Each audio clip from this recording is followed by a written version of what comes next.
All right, I want to speak. Should I speak?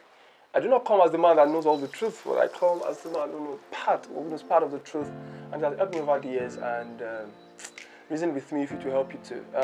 What I've come to say is not something new or something you've not heard before. I want to second the words of Peter Ageson, the author of the Message version of the Bible, that says that when people become Christians, they do not at the same time become nice. I'll say that again. When people become Christians, they do not at the same time become nice. Conversion to Christ and His ways does not automatically furnish you with impeccable character and good manners. Christians should stop acting because you're not called to act. Several passages of the Bible that says that you're not called to act. I see people today, when they receive the salvation package today, by tomorrow, they start dressing like a Christian. They start talking like a Christian. They change all their wardrobes to a Christian wardrobe. And I mean, in my brain, I'm like, what is a Christian wardrobe supposed to look like? How is a Christian supposed to talk? What they're simply doing is to imitate. There is nothing like that. When we are not Christianese, like Labanese. So stop acting good. People can easily see right through you. And I know what you're trying to do is to avoid judgment from people. To say that, oh, and she claims that she's a Christian and she's acting this other way, not Christian-like. The truth is, these people who are judging do not know what a Christian life is supposed to be. They have no single clue as to how to live the life of God. So your next mission is to find out, how is the Christ kind of life lived? I want to cite an instance.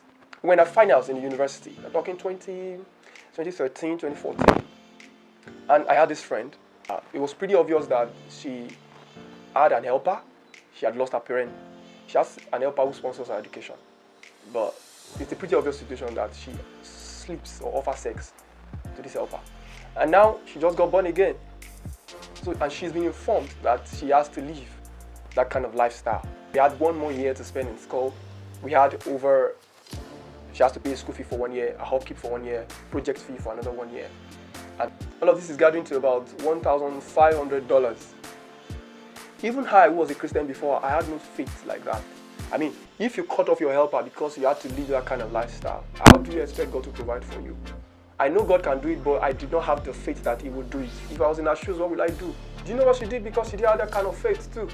She went back to that helper, offered the helper sex as usual, continued with their lifestyle, and the helper paid, of course, all her fees for that year.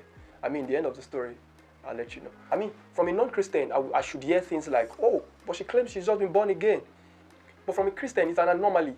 Called to judge. You're called to help one another up in faith.